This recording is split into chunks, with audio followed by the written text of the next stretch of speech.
Workloads were moving from block-based storage over to file-based. There was no real platform that was there to take advantage of this file-based transition. So Isilon ended up designing this world-class software using commodity hardware, an environment that would be easy to scale, but extremely well-performing.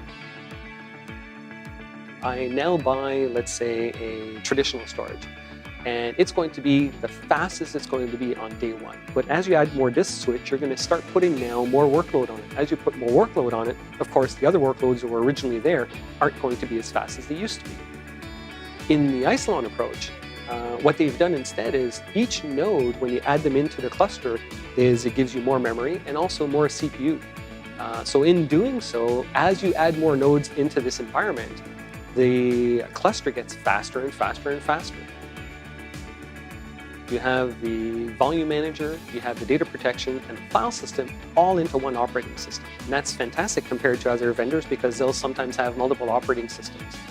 But with the OneFS file system is you have something which is extremely scalable, powerful, modern pointer-based file system. Now instead of spending all of that time managing these different containers, it's one big file system. So on the data protection side, we end up having Snapshot IQ for snapshotting files and directories. Sync IQ is all about replication across sites or within the same site, but across two separate clusters. Smart Connect is about load balancing those front-end connections. We also have something very, very unique, which is the backup accelerator. The backup accelerator is about offloading the backup requirements so that those other nodes don't need to take that task on. If you look on the data management side, you have smart pools. When the data is hot, it's sitting inside the S-series nodes. And as the data gets colder, it moves down into the archive node.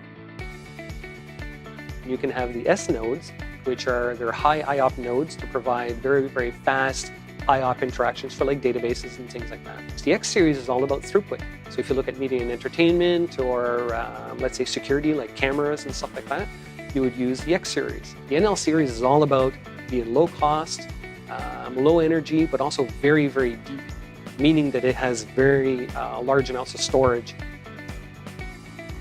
But one thing which is very, very unique to Isilon compared to any other storage is HDFS is for Hadoop. If you look at the Hadoop world, in that world, what you do is you take the data, you copy it into Hadoop, and then you have to copy it out to analyze it. In the Isilon world, all of a sudden, a large advantage that you have is that when you take the data and you put it on the Isilon, you can actually leave the data there and do everything that you need to do, even the analysis of the data within the Isilon. So you remove that copy step. But you're also trying to make sure that you're making the most efficient use of all of the nodes within the cluster. So a situation might be where you have 1, 2, 3 nodes that are 100% full, and all of a sudden what you do is you add this fourth node over here, it's got all of the space. What you want to do is spread all of that workload so that they're now all at 80%. And in doing so, you'll get better throughput because it's across more nodes, but you also get more efficiency. Isilon has a very, very unique efficiency feature in regards to its parity scheme. Let's say we use an N+2. If I had 2 failures, all of a sudden now the storage would still be available. If I had an N+4 within my cluster, so I had 4 different separate failures, the data is still available, which no one else can provide. I can even do that all the way to an 8-way mirror. The best anyone else can do in the industry is RAID 6. With a RAID 6 is 2 disk failures. And this is applied at the file or directory level. So you can have a brand new generation mixed with an old generation, all within the same cluster. So it's all about that investment protection. When you want to retire the old nodes, you can evacuate the data off of those onto the newer nodes, and it's all done while serving data with 0 downtime. So one of the side benefits, I can take a set of nodes and bring it out of the cluster, use it for another project, and then bring them right back into that same cluster, and it'll redistribute all of that using the auto balance feature.